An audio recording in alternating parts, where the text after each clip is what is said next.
Thompson, and I'm a member of Unit 6. Hi, I'm Trenton Mabry, and I'm also in Unit 6. Sorry to cut you off. Hi, my name is Jacob Furlow, and I am also in Unit 6. And then right now we're just waiting for two people. We're waiting for Renata Garcia and Mason McCartney, but they should be here shortly. But if you don't mind, we can go ahead and start asking some of the questions that we sent you. Sure, that would be fine, yeah. Awesome, thank you so much. So our first main question is democracy dying? And if it is, where can we see that in the world? Yeah, that's a big question, of course, and it's something a lot of people are asking these days. I guess just a little bit of historical context would be to say that on the one hand, you could say there's been a lot of progress in terms of democracy over the last sort of 40 years or so. That if we go back all the way back to the 1970s, in a lot of parts of the world, there wasn't much democracy. There were different kinds of dictatorships, whether it was just one-person rule or communist rule, or a military dictatorship in South America. That was quite common, for example. And then from the 1980s onwards, there was kind of a big wave of democratization in South America, in parts of Africa and Asia. And then, of course, with the end of the Cold War, through the former communist world, we saw democracy making inroads. So that was all positive. But then in about the last 10 years, what we might say, and especially even just in the last 5 years, we seem to have taken a step backwards. So democracy is in trouble in quite a lot of countries. In the former communist countries, in places like Poland, for example, and Hungary, we've seen the election of parties that don't seem to be fully committed to democracy. They've been attacking different other institutions of government, the courts, and the free media. And so that's very concerning. Vladimir Putin, of course, is also a leader who acts in a very strong authoritarian manner and he challenges those who want to oppose his government, and he will shut things down. So that's another example. Just recently in Brazil, we saw the election of a very authoritarian-seeming leader, Bolsonaro. And in the Philippines, Rodrigo Duterte has also been acting in a very authoritarian manner. So there's a lot of places then where democracy seems to be threatened. Now, I guess one of the things I think you've been probably talking about as you're studying democracy, though, is the important distinction between democracy and liberal democracy. And I think that's one of the questions that you asked me to speak to. And of course, liberal democracy then is about more than just the basic idea of majority rule. Majority rule is, of course, the core concept of democracy, that the people should have power, and the way that power should be exercised is that the majority should be able to decide what happens. But liberal democracy says, well, there's more to how the system should work than just that. You have to have certain established procedures and rules for how that power should be exercised through the different institutions of government. So when we talk about that, we're talking about the idea of the rule of law, that there's a set of rules and principles that you follow, and that majority rule doesn't mean you get to ignore those things. You have to have the rule of law respected.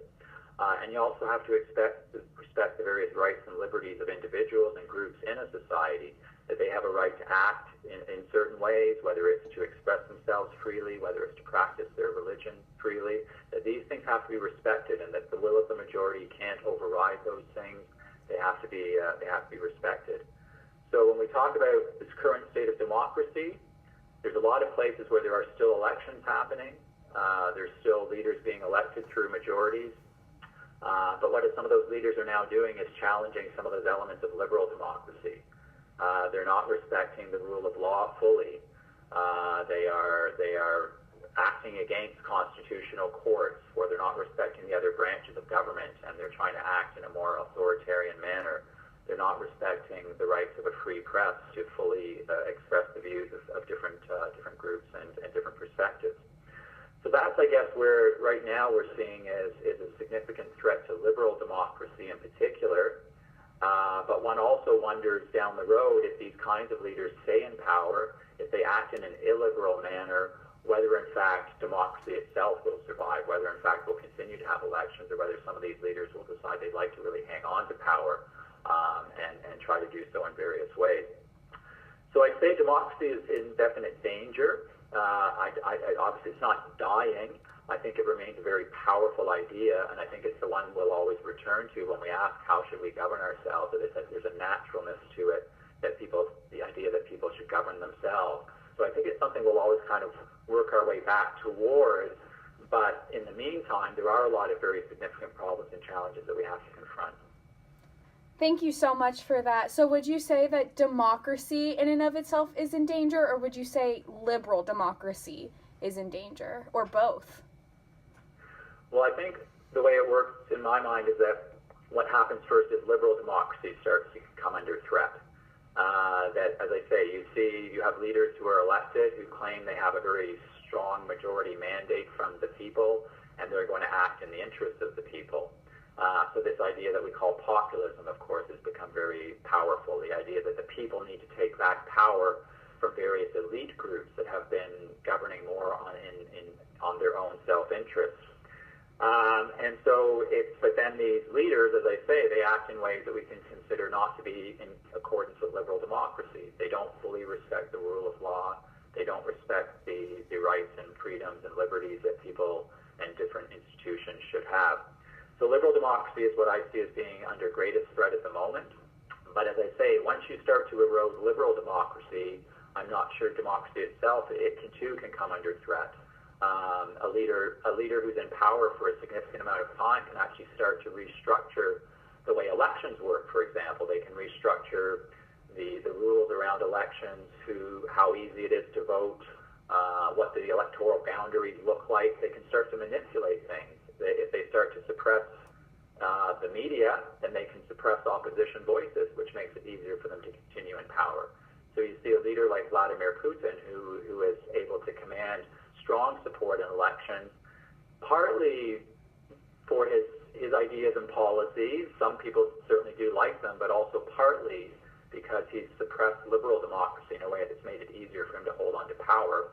And at that point, we can ask whether democracy itself is actually being undermined. Thank you so much for that. So you mentioned the media, and I think we just have a couple questions about the media. Yeah, so how would you advise teens to approach the media?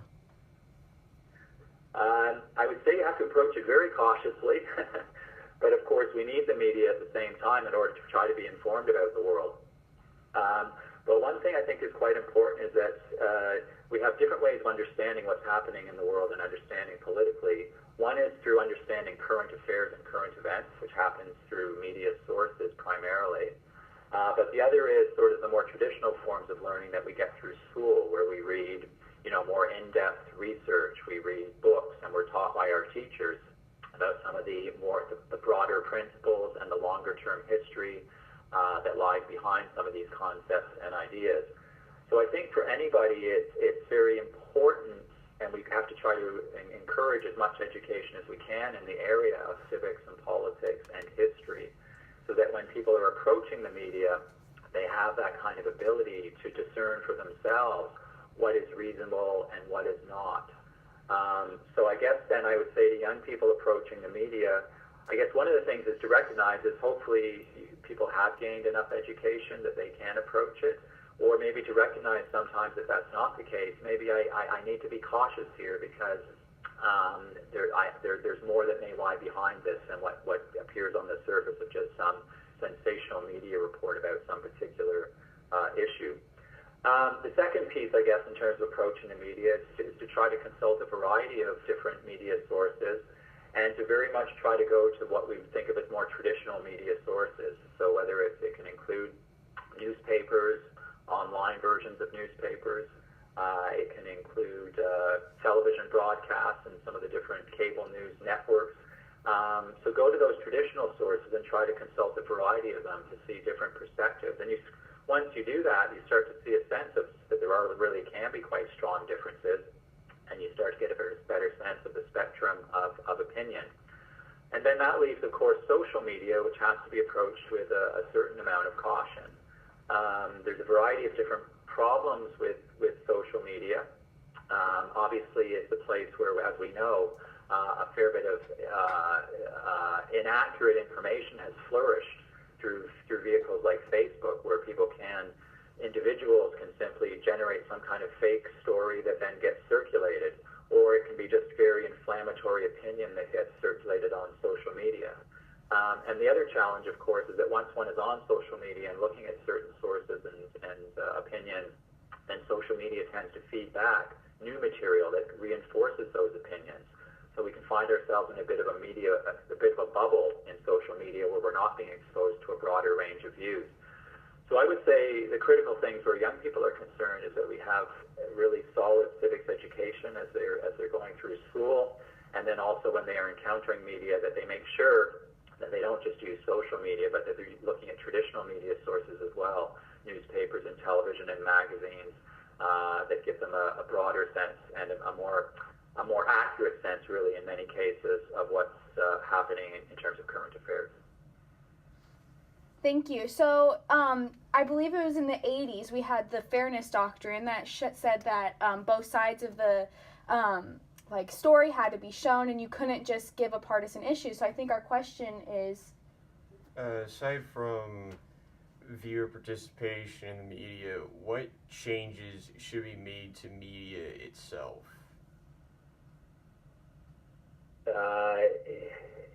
It's a tricky question.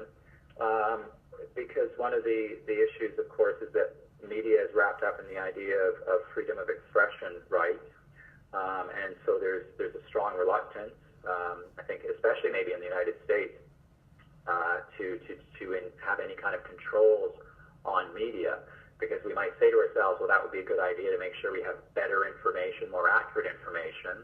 But then the question is, well, who's putting in place those controls? Who's deciding that? So even though it might seem like a good idea in the abstract, it could be a concern down the road. So the media, and over time also, I guess some of the challenges we've seen are really driven by technological change, where media used to be just a few traditional sources that you could go to. There'd be sort of a local newspaper or a national newspaper. There'd be 2 or 3 TV channels that one could watch the news on. I'm thinking back about 50, 60 years. But over time, through technology, there's been more and more channels and choices that people can turn to, and the internet is, of course, a place where there's totally free choice, and there's all sorts of options for media. So I think it's a tricky question. There's lots of different players that have to be involved.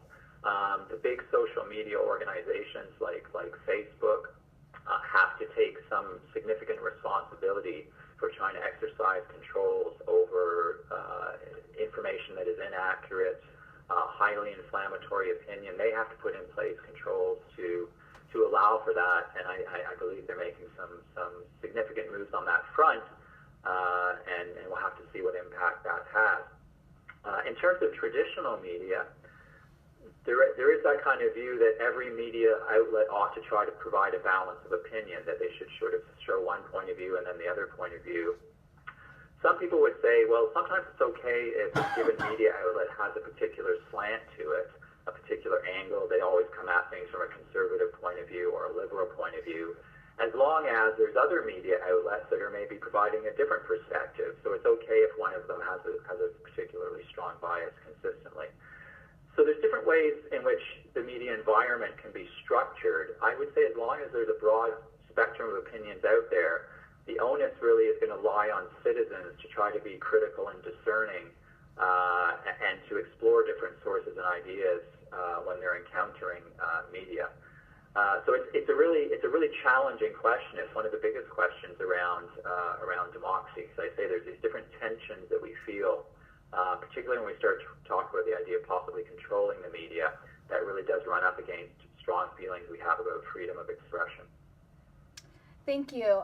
We can see that with right now the millennial generation, and then as they're growing older, our generation, the I generation, we're starting to be able to vote. Many people are saying that we are more attracted to authoritarian governments because we've never seen the threat of authoritarian governments already in power. For example, my mom grew up in West Berlin, so she did see communism firsthand, and I've never seen something like that. So do you think there's any validity to that? Do you think that the younger generation could be attracted to these more authoritarian governments because we've never seen them at full force and really seen what could happen with them? I guess I would say there's certainly some validity to that idea, that today's younger generation doesn't have that experience, and so their views and their feelings would be different. I wouldn't go as far as saying that young people are actually attracted to authoritarianism, but it's more, I guess, that they're maybe not sufficiently alert to the dangers of authoritarianism. In other words, I don't think if there was a truly authoritarian government in place that was sort of laying down the law, that was restricting people's freedoms and liberties, I don't think today's younger generation would be happy about that at all.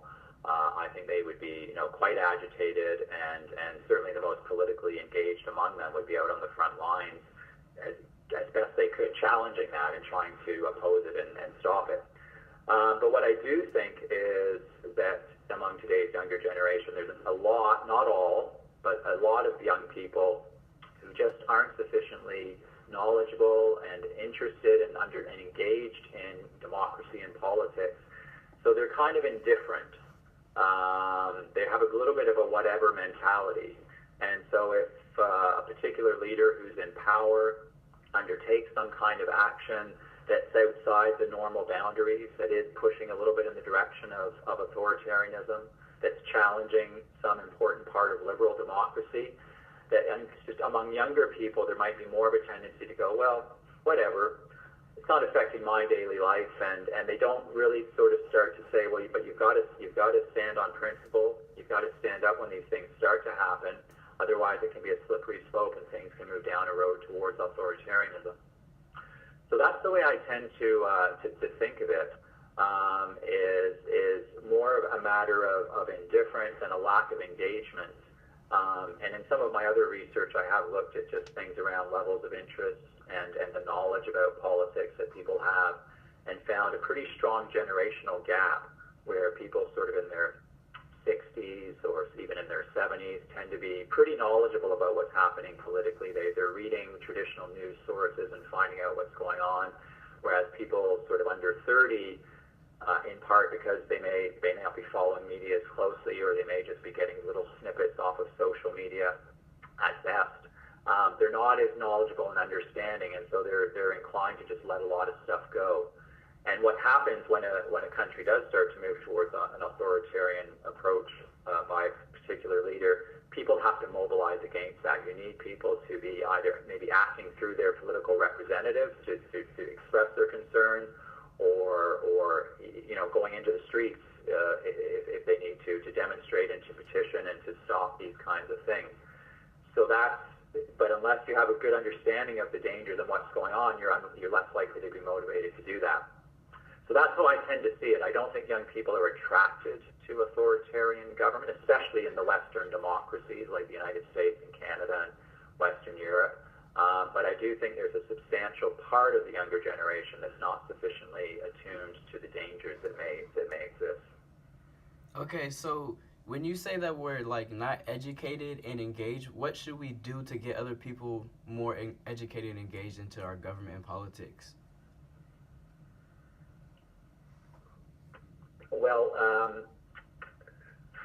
for young people in particular, certainly when you're engaged in the classroom setting, it would be helpful and important to try to talk to friends about what you're learning about, and to try to sort of spread the word, or through social media networks, try to spread the word about things that you're learning about that you think are important and that young people should be learning about.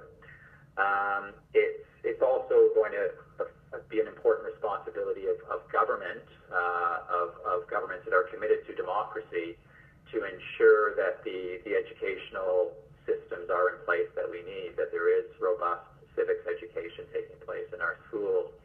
And I always underline, too, that when we say civics education, we don't just mean one course that perhaps teaches you about the mechanisms of how governments work and how it's supposed to work, but it's about a broader emphasis on history, social questions and social issues. Well, I guess social studies is what it's often called at younger levels, but to sort of have that in the school system from the earliest years of school and to carry it on right through high school, so that people have a pretty broad and deep education by the time they graduate from high school. So that's important as well. So that, but there is this other element though. It's not just enough to learn for yourself. Once you do learn and you're concerned about issues, to actually talk about them and spread the word with others, because that's a big part of how democracy needs to function. Is you need to have a society that's engaged with one another in talking about democracy and the things that need to be done to protect it. Yeah, absolutely. You mentioned that the younger generation right now has a sort of apathetic attitude. I guess what I wanted to ask about that was, we can see that the voter turnout rate in this midterm election between 18 to 24-year-olds is some of the highest it's been since I think around the 60s, and then we can even see with the National School Walkout, that being the biggest protest in American history, that was completely organized by people that were around 17, 18 at the time, and it was completely carried out by people in high school, middle school, even elementary schools. So what would you say to that? If that is growing and we can see more engagement in the younger people from these couple of isolated events, do you think that it is growing among the young people, or do you think that it's not? I do think that what's been happening the last 2-3 years has certainly sparked some strong engagement among young people. It's not across the board by any means, but clearly there's some committed young engaged activists who have. The school walkout was a great example. It's also a good example of probably the most committed young people getting others to act with them, because I'm sure they rallied other students up in their school and got them thinking about these issues.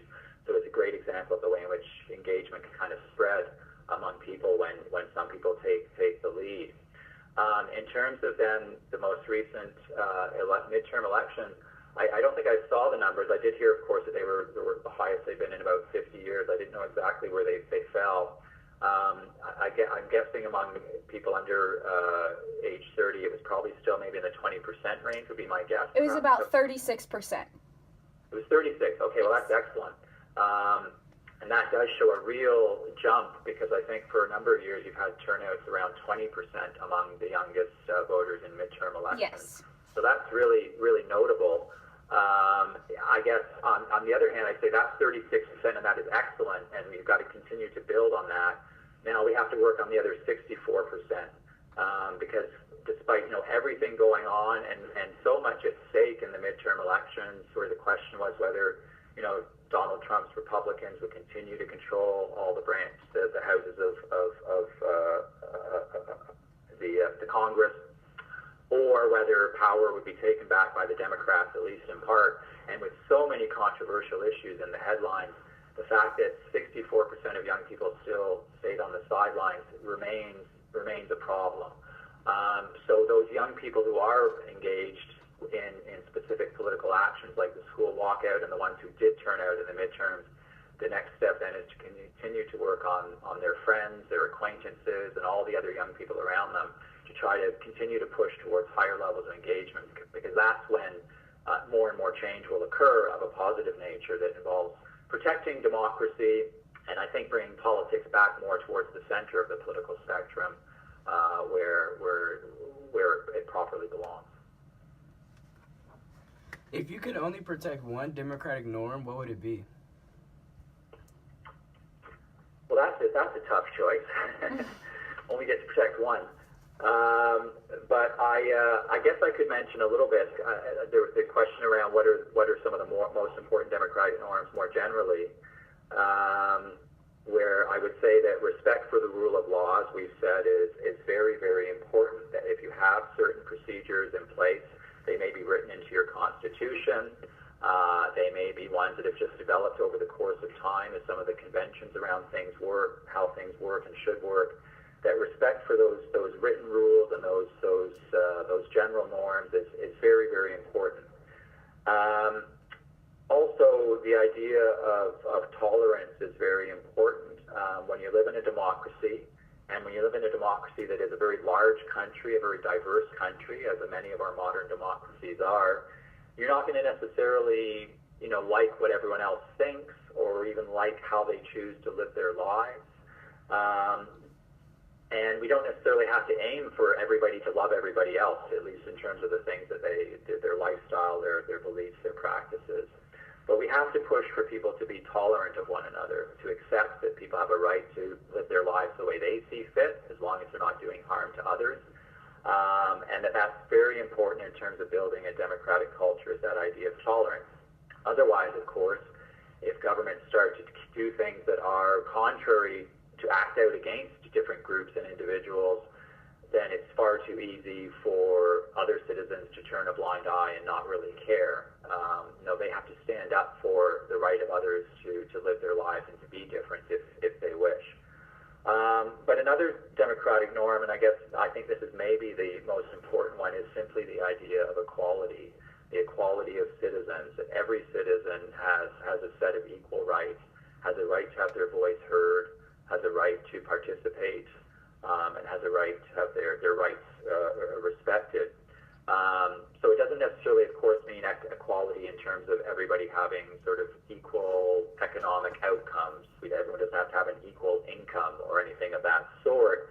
But it is the idea that everybody should be treated with equal concern and respect in a democracy. And I think that's really the fundamental idea in many ways that both democracy and liberal democracy flow from. I think if you have equal concern and respect for everybody, that does lead to the idea of democratic rule, that everybody should be able to contribute towards decisions that are made and will allow the majority to have its way. But at the same time, we want liberal democracy, which involves continuing to keep that principle of equality to the forefront. It means respecting the equal rights of everybody, and that sometimes means then holding that majority power in check in various ways to ensure that people have their rights respected. So I would say that's probably the most important democratic norm, because it underlies a lot of other things. It's just a broad belief in the equality of all citizens. Thank you so much. So do you see any of these norms or any other norms eroding? And do you see anything, not really in the past that we've had for norms, not currently?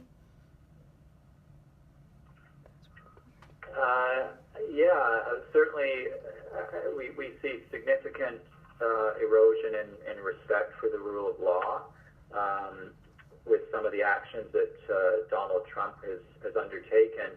Actions, I guess, as well as words. I guess he hasn't necessarily in all cases acted on some of the things that he'll say, but he's certainly given a strong sense that he doesn't respect some of the other institutions of government and their right to do things the way they should with autonomy, without interference.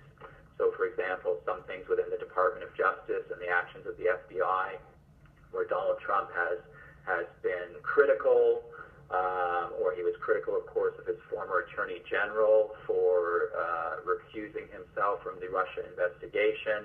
So he was critical of that. And then also actions that he has taken by now, removing that Attorney General, or he, of course, removed the Director of the FBI. So there's a strong sense with the current U.S. President of not a full respect for the rule of law, that there's an erosion that's taking place. Sometimes these things are done within the letter of the law, but they're so clearly driven by political motives that they're sort of, again, pushing up against some of the norms that we hope will hold leaders in check, that they won't do certain things. Because it is within the power of the U.S. President, for example, to remove his Attorney General and to appoint a new one, but the circumstances surrounding it raise a lot of suspicion and make it seem as though it's outside the norms of what's acceptable. I would say, in terms of tolerance, again, the president has said things against various minority groups. He's made very disparaging, critical remarks about all sorts of groups, whether it's Mexicans or Muslims or people of color. That the president has in various ways given signs and signals that he is not a very tolerant individual, that he sees a division between groups, and that he's not supportive of minority rights. And so that norm is definitely coming under threat. And we see how these things spread, because we see groups now springing up that are taking up. They're feeling validated, they're feeling empowered when the president speaks in this manner, and so they're more willing to, for example, march in the streets of Charlottesville, or do all sorts of things on social media that involve more fully venting their ideas and their anger and their hatred towards certain groups. So those two democratic norms are definitely under threat. And I would say once again that the underlying idea of equality of all citizens is being eroded by some of these developments as well. Thank you so much for that. Do you have any final thoughts before we sign off? Well, I guess just in terms of some of the ideas and questions you had sent to me before we talked today, and you've asked an interesting question about why would people voluntarily vote an authoritarian regime into power? And the way it was asked got me thinking a little bit, which is around the idea that with a lot of what's happening, people are not actively seeking and embracing authoritarian leaders. What instead we're seeing is this idea of democracy as majority rule really coming to the forefront. That's what democracy is all about, that's what we should have. And so we see leaders coming along who say that what they're going to do is they're going to act on behalf of the majority of the people in a way that political leaders haven't in the past. So they're going to act for the people and do things differently. And so some of these leaders who we can look at having authoritarian tendencies, they do have an awful lot of public backing. Vladimir Putin, for example, won over 3/4 of the vote in the most recent Russian presidential election. And so that's when some of the dangers arise, though, is that what happens is that majority rule idea and principle puts in place leaders who aren't fully respectful of all the principles of democracy. And then what happens is we see a gradual erosion in some of the norms and principles that can eventually lead to something that does look more like an authoritarian regime. So in that sense, I guess this is what the problem and challenge is that people don't always know where things are headed as they vote into place some leader who seems like they're promising to do things and act for the people in the same way that, for example, Donald Trump has done. And then as there's a steady erosion, it's quite challenging sometimes for people to mobilize and to stop and to prevent that, those who are deeply concerned about it, because we do have a leader who's been backed by, well, not necessarily a full majority in the case of Donald Trump, but nonetheless a very substantial block of the population. So I think that's important, and it's one of the things that makes this current state of affairs kind of troubling and challenging for people who are concerned about the future of democracy. Thank you so much for taking time out of